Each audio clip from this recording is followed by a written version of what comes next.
सुन तस्करीको जालो तोड्न राज्य संयन्त्र असफल। पछिल्लो 10 वर्षमा मात्रै 7 अर्ब 12 करोड़ बराबरको 7 क्विन्टल सुन बरामद। संवैधानिक परिषदको सदस्य समेत रहने राष्ट्रिय सभा अध्यक्ष पदमा दलहरूको चासो। कंग्रेसका पूर्व उपसभापति गोपालमान श्रेष्ठ र पूर्व महामन्त्री कृष्ण प्रसाद सिटौलाको सक्रियता तीव्र। आन्तरिक अर्थतन्त्रलाई चलायमान बनाउनु पर्ने बाध्यता बीच केन्द्रीय बैंकद्वारा लचिलो नीतिको अख्तियार। मौद्रिक नीतिको समीक्षा मार्फत गरिएको व्यवस्थाप्रति विज्ञहरूको मिश्रित धारणा। गाजा पट्टीमा बसोबास गर्ने झण्डै आधा जनसंख्या भुकमरीको शिकार भएको संयुक्त राष्ट्र संघको भनाई। आफूहरूसँग विकल्प नभएको इजरायलको प्रतिक्रिया। र नेपाल सुपर लिग फुटबलमा धनगढ़ी एफसी र स्पोर्टिङ इलाम बीच 2-2 को बराबरी। काठमाडौँ रेजर्स विरूद्ध बुटबल लुम्बिनी 2-1 गोल अन्तरले विजयी। नमस्कार, कान्तिपुर डायरीका साथमा साथी सूरज र म दिवा। अब समाचार विस्तारमा। पछिल्ला 10 वर्षमा अन्तर्राष्ट्रिय विमानस्थल र सड़क नाका हुँदै तस्करी गरेर नेपाल भित्र्याउन लागि 679.2 किलो सुन बरामद भएको छ। नेपाल प्रहरीको तथ्याङ्क अनुसार आर्थिक वर्ष 2070-71 देखि चालु आर्थिक वर्ष 2080-81 को सम्ममा सो परिमाणमा सुन बरामद भएको हो। शनिबारको मूल्य अनुसार सो सुनको मूल्य 7 अर्ब 12 करोड़ रुपैयाँ भन्दा बढी हुन्छ। यस अवधिमा बरामद सुनबाट 5 अर्ब 9 करोड़ रुपैयाँ राजस्व संकलन भएको प्रहरीले जनाएको छ। साथै सुन ओसार प्रसारमा संलग्न 579 जना पक्राउ परेका छन्। सरकारी निकायले अवैध रूपमा सुन चोरी पैठारीमा कडाई गरेको दावी गर्दै आए पनि तस्करी भने रोकिएको छैन। चालु आर्थिक वर्षको 5 महिनामै 93 किलो सुन नियन्त्रणमा लिइएको छ। तस्करीमा संलग्न रहेको आरोपमा 94 जना पक्राउ परेका छन्। गत असार 29 मा त्रिभुवन अन्तर्राष्ट्रिय विमानस्थलबाट भन्सार जाँच गराएर बाहिरिएको 61 किलो सुन राजस्व अनुसन्धान विभागले बरामद गरेको थियो। त्यसको 5 महिना नपुग्दै बिहीबार मध्यराती 14 किलो सुन भन्सार विभागले विमानस्थलबाटै नियन्त्रणमा लिएको छ। बिस्कुट आकारको 2-2 केजी तौलका 7 थान सुन ज्याकेटभित्रको भित्री भागमा बोकेर ल्याएका गोर्खाको बारपाकका चन्द्र घले पक्राउ परेका छन्। उनले दिएको बयानका आधारमा दुबईबाट सुन बोकेर ल्याउन लगाउने बारपाककै मीनबहादुर घलेलाई समेत प्रहरीले पक्राउ गरेको छ। घलेद्वय बारपाकका सामान्य व्यक्ति रहेको र भरियाका रूपमा प्रयोग मात्र भएको हुन सक्ने अनुसन्धान अधिकारीहरूको प्रारम्भिक अनुमान छ। सुन तस्करीबारे विमानस्थल भन्सार कार्यालयले छानबिन समिति बनाएर अनुसन्धान जारी राखेको छ। शुक्रबार दिउँसो नागढुङ्गा नाकामा रसुवाबाट ल्याइएको 2 केजी सुनसहित 3 जना पक्राउ परेका छन्। प्रहरी प्रवक्ता डीआईजी कुबेर कडायतले विगतदेखि नै सड़क नाका भन्दा विमानस्थलबाट ठूलो परिमाणमा सुन तस्करी भइरहेको बताउनुभयो। उहाँले भन्नुभयो, धेरै जसो सुन एयरपोर्टबाट आउँछ, सीमा नाकाबाट पनि आइरहेको छ। प्रहरीले तस्करी नियन्त्रण गर्न नाकामा चेक जाँच र सुराकीका आधारमा खोजबिन जारी राखिएको छ। अवैध ढंगले सुन ल्याउने काम घटबढ भइरहेको देखिन्छ। विगत 10 वर्षको तथ्याङ्क हेर्दा आर्थिक वर्ष 2074-75 मा सबैभन्दा बढी 214 किलो सुन तस्करीको बरामद भएको थियो।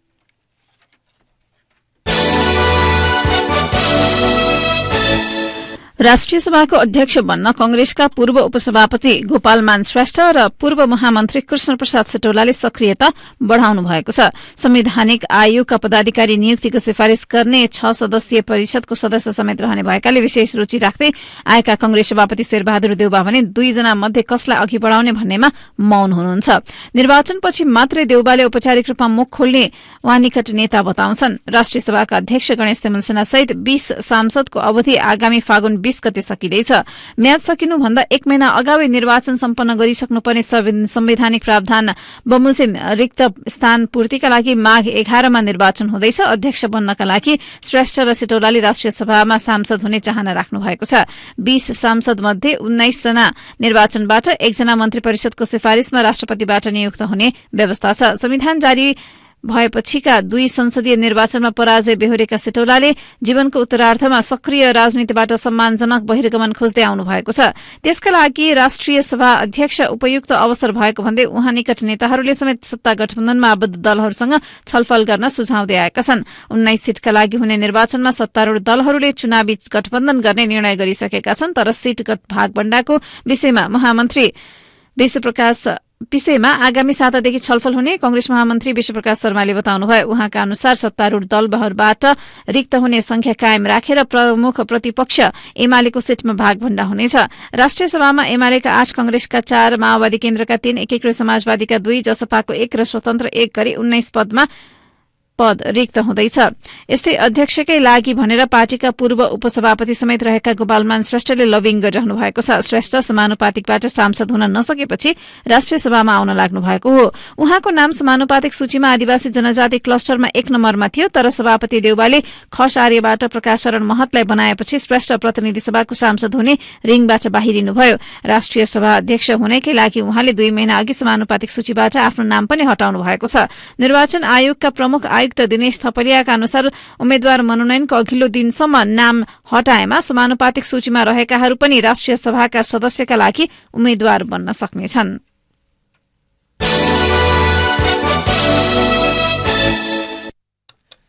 नेपाल कम्युनिष्ट पार्टीका प्रवक्ता खड्गबहादुर विश्वकर्माले आफ्नो पार्टीका शीर्ष नेताहरूमाथि काठमाडौँ जिल्ला अदालतले पक्राउ पूर्जी जारी गरेकोमा प्रधानमन्त्री पुष्पकमल दाहाललाई ध्यानाकर्षण गराउँदै मुद्दा फिर्ता लिइदिन आग्रह गर्नुभएको छ। उहाँले हिजो बालुवाटारमा दाहाललाई भेटी नेकपा शान्तिपूर्ण राजनीतिक दिशामा अघि बढ़िरहेको सन्दर्भमा फेरि पक्राउ पूर्जी जारी गरी द्वन्द्वमा धकेल्न खोजिएको हो भनी प्रश्न गर्नुभयो। दाहालले यसको समाधान खोज्ने गृह कार्य शुरू भइसकेको समेत बताउनुभयो। चन्द लगायत नेकपाका शीर्ष नेताहरूमाथि 2076 असोज 9 मा दायर गरिएको मुद्दामा अदालतले हालै पक्राउ पूर्जी जारी गरेको हो। दाहालले सरकार र नेकपाबीच 3 वर्ष अघि भएको 3 बुँदे समझदारीका आधारमा राजनीतिक र कानूनी प्रक्रियाबाट भएको यसको समाधान गरिने आश्वासन दिनुभएको छ। उहाँले हिंसात्मक गतिविधि गरेको अवस्थामा नेकपामाथि लगाइएको प्रतिबन्धका क्रममा अदालतमा दर्ता भएका मुद्दा अघि बढाउन खोजिएको बताउनुभयो। विभिन्न राजनीतिक आन्दोलनमा लगाइएका मुद्दा फिर्ता लिने सम्बन्धमा सरकारले पहल शुरू गरेको छ। नेकपाका नेता तथा कार्यकर्तामाथि लगाइएको मुद्दाको पनि समाधान निकाल्ने पहल शुरू भइसकेको दाहालको भनाइ थियो।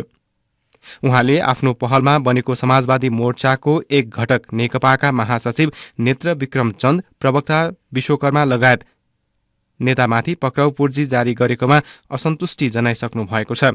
दाहालसँगको भेटपछि विश्वकर्माले आफ्नो पार्टी नेतृत्वलाई लगाइएका मुद्दा फिर्ता लिने बारे प्रक्रिया अघि बढाउन सरकार तयार रहेको बताउनुभयो। यसैगरी प्रधानमन्त्री पुष्पकमल दाहालले मुलुकमा सुशासन कायम गरी सर्वसुलभ ढंगबाट सेवा प्रवाह गर्न सरकार प्रयत्नशील रहेको बताउनु भएको छ।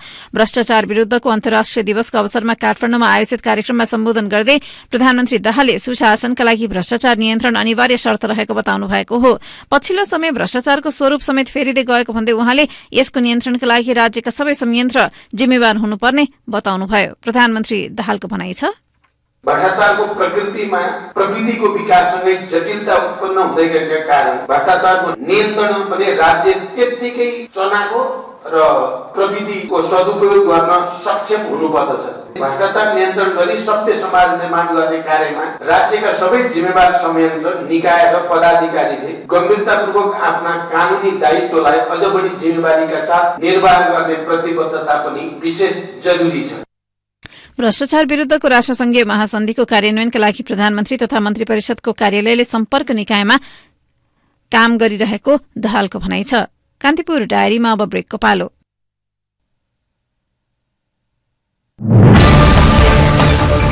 कान्तिपुर सविस्तार। मुलुकको अर्थतन्त्रका बाहिरी क्षेत्रको सूचक सकारात्मक देखिरहेका बेला आन्तरिक अर्थतन्त्रलाई चलायमान बनाउनुपर्ने बाध्यताबीच केन्द्रीय बैंकले लचिलो नीतिको अख्तियार गरेको छ।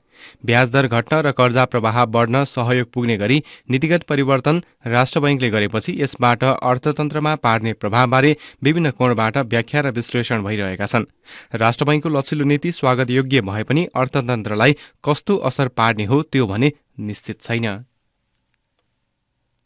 ब्याजदर घटाउन र कर्जा प्रवाह बढाउन थप सहयोग पुग्ने गरी केन्द्रीय बैंकले चालु आर्थिक वर्षको मौद्रिक नीतिको पहिलो त्रैमासिक समीक्षा सार्वजनिक गरेको छ। सो नीति मार्फत बैंक दर र नीतिगत दर घटाइएको, घर जग्गा, शेयर बजार लगायत क्षेत्रमा निश्चित रकमसम्मको कर्जामा जोखिम भार घटाइएको लगायत व्यवस्थाले गर्दा वित्तीय प्रणालीमा ब्याजदर घट्ने र कर्जा प्रवाह बढ्ने बैंकको दावी छ। नेपाल राष्ट्र बैंकका अनुसार बैंक कर्जाको वृद्धि दरलाई दृष्टिगत गरी बैंक दरलाई 7.5% बाट घटाई 7%, नीतिगत दरलाई 6.5% बाट घटाई 5.5% र निक्षेप संकलन बोलकबोल दरलाई 4.5% बाट घटाई 3.0% कायम गरिएको छ।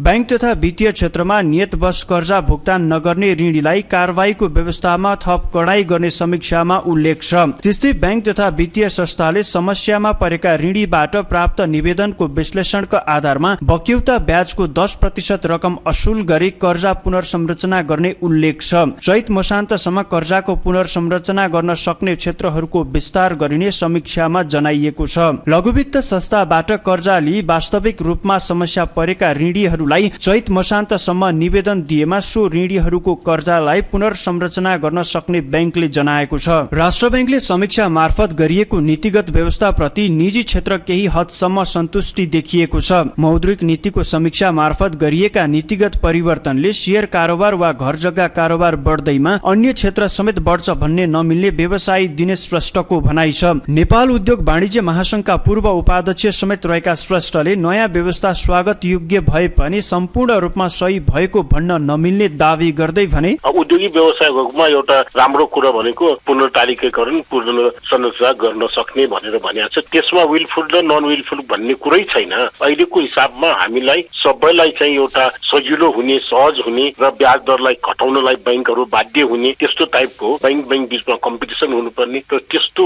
चाहिँ नि हामीले आयो होला भन्ने चाहिँ नि आकलन गर्न सक्ने अवस्था छैन। यो शेयरको जग्गाको कारोबार बढ्यो भनेदेखि यसले राम्रो गरेको भन्नु पर्यो, होइन भनेदेखि यो चाहिँ खाली चाहिँ निकाल्नु पर्ने एउटा कर्मकाण्ड मात्रै भयो भन्नुपर्ने हुन्छ। नेपाल राष्ट्र बैंकले गरेको व्यवस्थाको असर ब्याज दरमा देखिने नेपाल बैंकर संघका पूर्व अध्यक्ष भुवन दाहालको भनाइ छ। राष्ट्र बैंकले गरेको परिमार्जन अनुसार ब्याज दर घटाएर कर्जा प्रवाह गर्न निर्देशन दिएको संकेत गरेको दाहालको बुझाइ छ। उनले भने यो चीजहरूले केही प्रभाव पर्छ। मेन कुरो चाहिँ यो जुन पोलिसी रेट रिडक्सनहरू भएको छ नि त्यसको रिफ्लेक्सन भनेको चाहिँ प्रतिबिम्ब चाहिँ ब्याज दरमा प्रतिबिम्बित हुनुपर्छ।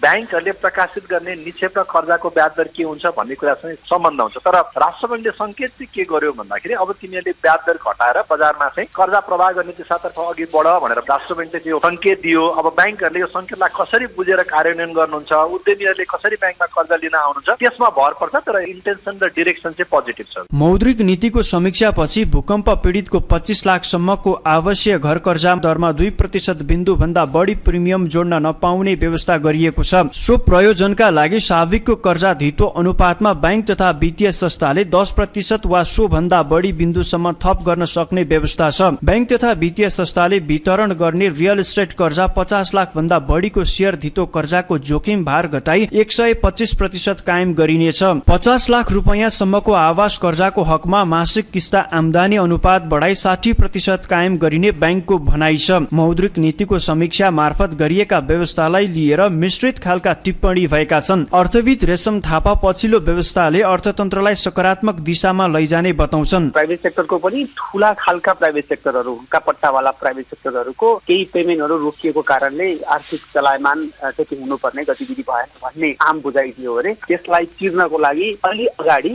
अलिकति स्टेटले अथवा अर्थ मन्त्रालय खास गरी मौद्रिक नीतिको फ्रेमवर्क भन्दा अलिकति बाहिर अथवा बजेटको फ्रेमवर्क अझै भन्दा अर्थ मन्त्रालय अन्तर्गतको अलिकति चलायमानता चाहिँ बढाउन सकिने स्कोप थियो 15 दिन जति अगाडि अथवा 1 महिना जति अगाडि। अथवा त्यो आर्थिक चरहरूले त्यो संकेत गरिसकेका थियो। 1 महिना ढिलै भए पनि ल्याएर जुन प्रयास गरिएको छ यसले चाहिँ अर्थतन्त्रमा कहीँ न कहीँ सकारात्मक सोच सकारात्मक सन्देश छ। कहीँ न कहीँ यसले चाहिँ ऊर्जा चाहिँ प्रदान गर्छ भन्ने मलाई लाग्छ। अर्थतन्त्रमा देखा परेको समस्यालाई सम्बोधन गर्नको लागि मौद्रिक नीति र बजेट बीच तालमेल हुन नसकेको टिप्पणी समेत भइरहेका छन्। बजेट नै खर्च हुन नसक्ने अवस्थाको कारण पछिल्लो परिमार्जनले मात्र अर्थतन्त्रलाई ट्र्याकमा लैजान्छ भन्ने बलियो आधार देखिँदैन। अर्थविद डाक्टर चन्द्रमणि अधिकारीले भने यो आर्थिक क्रियाकलापहरू कहाँ गएर जोडिँदो रहेछ केन्द्रीकृत हुँदो रहेछ भन्दा त्यो मियो चाहिँ नेपाल सरकारको बजेट हो क्या। हाम्रो जस्तो विकासोन्मुख देशको लागि चाहिँ बजेटै खर्च भएको छैन। दिनुपर्ने ठाउँमा बजेट पैसा दिनै सकेको छैन। त्यसले गर्दा चाहिँ जुन किसिमले यसले भाइब्रेसन क्रिएट गर्ला कि भन्ने अपेक्षा छ त्यति भाइब्रेसन त क्रिएट नगर्ला। त्यसले अर्थतन्त्रलाई धेरै सजिलो त नबनाउला तर केही रूपमा सजिलो चाहिँ स्पेस चाहिँ दिन्छ। यसलाई पोजिटिभ ढंगले लिनुपर्छ। केन्द्रीय बैंकले मौद्रिक नीतिको समीक्षा मार्फत लचिलो नीति लिएको बताइन्छ। यसले मुलुकको समग्र अर्थतन्त्रलाई कस्तो असर पार्ने हो त्यो भने हेर्न बाँकी छ। रेडियो कान्तिपुरका लागि असीम सापकोटा। कान्तिपुर सविस्तार।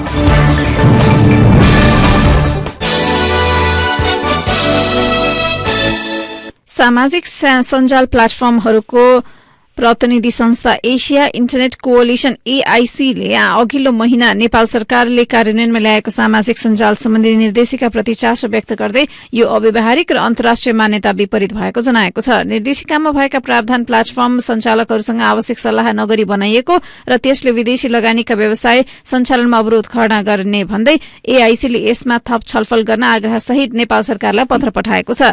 सञ्चार तथा सूचना प्रविधि मन्त्री रेखा शर्मा सहित प्रधानमन्त्री पुष्पकमल दाहाल, संचार सचिव कृष्ण बहादुर राउत र नेपाल दूरसञ्चार प्राधिकरणका अध्यक्ष पुरुषोत्तम खनाललाई बधार्थ गरिएको पत्रमा टिकटकसँगै अन्य सामाजिक सञ्जाल एपमा प्रतिबन्ध लगाउने बारे सरकारको तयारीलाई लिएर पनि आपत्ति जनाइएको छ। कान्तिपुर डायरीमा पुनः ब्रेकको पालो। कान्तिपुर डायरीमा अब आर्थिक प्रसंग विस्तृत परियोजना प्रतिवेदन डीपीआर तयार नहुँदा चक्रपथ दोस्रो खण्ड विस्तारको काम अघि बढ्न सकेको छैन। 2 महिनाभित्र तयार पार्ने भन्दै गत 2079 फागुनमा थालिएको डीपीआरको काम 10 महिना पुग्दा पनि सकिएको छैन। चीन सरकारको अनुदान सहायतामा चक्रपथ दोस्रो खण्ड कलंकी वसुन्धराको विस्तार गर्न लागि हो। यस अनुसार डीपीआर निर्माणको काम चीनले नै गरिरहेको छ। छिटोमा 2 र ढिलोमा 6 महिनाभित्र डीपीआर तयार पारिसक्ने नेपाल र चीन सरकारबीच मौखिक सहमति भएको थियो। अहिले डीपीआर बन्ने क्रममै रहेको सड़क विभागले जनाएको छ। अब अन्तर्राष्ट्रिय प्रसंग। गाजापट्टीमा बसोबास गर्ने झण्डै आधा जनसंख्या भोकमरीको शिकार भएको संयुक्त राष्ट्रसंघले जनाएको छ। विश्व खाद्य कार्यक्रमका अनुसार 10 मध्ये 9 व्यक्तिले हरेक दिन खान नपाउने पाइएको छ। गाजामा खाद्यान्न पुर्याउन निकै कठिन हुन पुगेको खाद्य कार्यक्रमका उपनिर्देशक कार्ल स्काउले बताउनुभयो। इजरायलले हमासमाथिको कारबाही नरोक्ने स्पष्ट पारेको छ। इजरायलले गाजावासीको समस्या बुझे पनि आफूहरूसँग विकल्प नभएको बताउँदै आएको छ। इजिप्टको राफा नाकाबाट निश्चित परिमाणको आवश्यक सामग्री गाजामा प्रवेश गरिरहेको छ। यसै सातादेखि इजरायलले सलोम सीमा जाँच चौकी खोल्ने सहमति जनाएको छ। सहयोग सामग्रीका ट्रकलाई जान दिन मात्रै सो नाका खोल्ने इजरायलले जनाएको हो।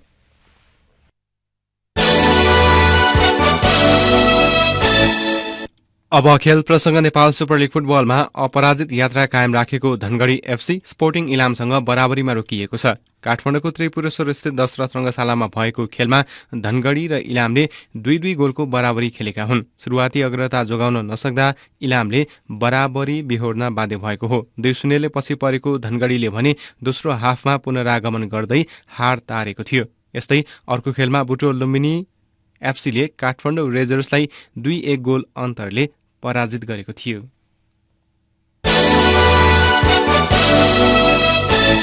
अब मौसम सम्बन्धी जानकारी। काठमाडौँ उपत्यका लगायत मुलुकको पहाड़ी भूभागमा आंशिक बदली रही बाँकी भूभागमा मौसम सामान्यतया सफा रहने मौसम पूर्वानुमान महाशाखाले जनाएको छ। कोशी र गण्डकी प्रदेशका उच्च पहाड़ी तथा हिमाली भूभागका 1-2 स्थानमा हल्का हिमपातको सम्भावना रहेको महाशाखाको भनाइ छ। केही बेर अघि 8 डिग्री सेल्सियस मापन गरिएको काठमाडौँ उपत्यकाको तापक्रम आज 21 डिग्री सेल्सियससम्म पुग्नेछ। सूर्योदय बिहान 6:44 भयो भने सूर्यास्त भरे साँझ 5:10 हुनेछ। अवस्था यसका साथै कान्तिपुर डायरीको यो बुलेटिन यही सकिन्छ। साथी सूरज र म दिवा बिदा हुन्छौं। नमस्कार।